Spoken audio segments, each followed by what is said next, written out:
Hey, it's Wednesday, November 2nd. This is part two. I did part one before my run. Now I'm finished my run. It's part two, and I was letting everybody know that I got a girlfriend, and she's really important to me, and she's come to the Voice of Healing Church like 3 times in a row, and she got the e-sword, a version of e-sword, my sword, for her iPhone, and so she's the one that got it. I showed her with the first using the symbolic letters in Hebrew, what the real meaning of the first word of the Bible was. And what I do, so this is my epiphany. When I was, my mother was my high school English teacher.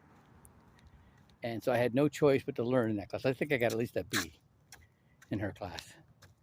And she taught me about sentence structure and how to determine the subject, the noun that's the subject of the sentence. And then there's going to be a leading sentence in the paragraph. So when I was in the SEAL teams, my first platoon, I was the secondary air operations department head, and I was secondary intel.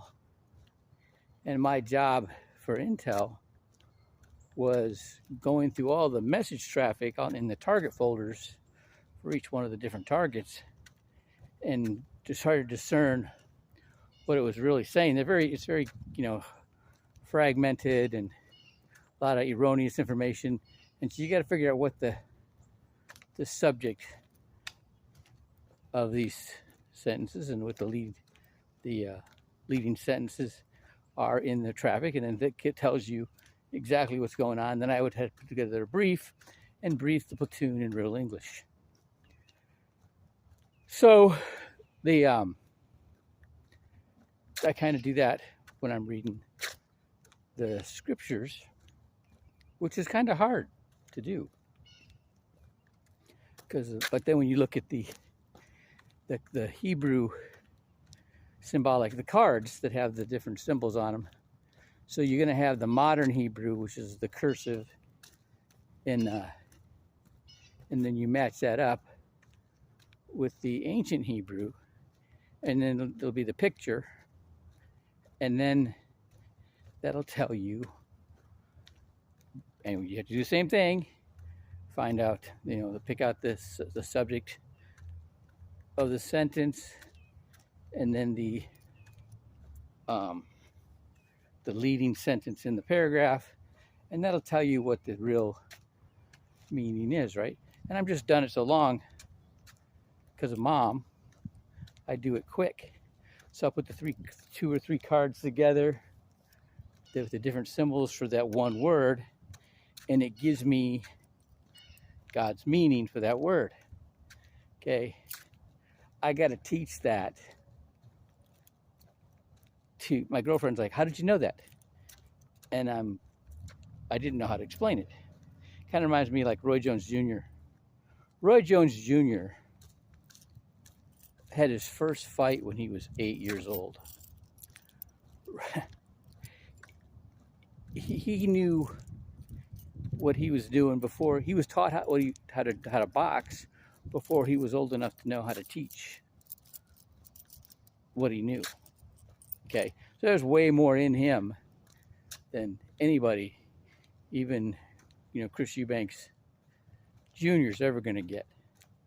Okay, I can tell that by watching him fight, but he ain't got all of it, right? He don't know everything Roy knows, right? He doesn't know things that Roy does just instinctively, like getting range on his punches, spinning an angle, so he's looking at you from your profile Well, you're looking at nothing, and he's beating the crap out of you, and he's cracking you with a left hook in the face and a right hand to the side of the head, and you're done. You know, and so, you know, I gotta slow it down. I gotta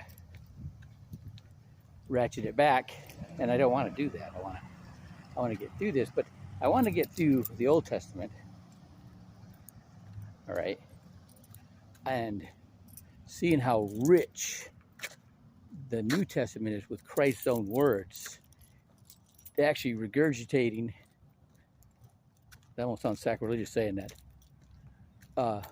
the Old Testament, the law and Genesis and everything, Psalms and Proverbs, it's all coming out of Jesus when he talks, when he speaks, when you read what he wrote. And so, and I've been told I got to slow down, got to read the Bible different than I used to now. Okay, I have a need to do that because there's somebody I really care about that I need to get this. Okay, and we should be that way with everybody we teach. Okay, but until I have that experience with somebody that I really care about, that I really want to get to know this, have I seen? That's the attitude I have to bring to teaching what I'm learning. Hope that makes sense. All right, bye.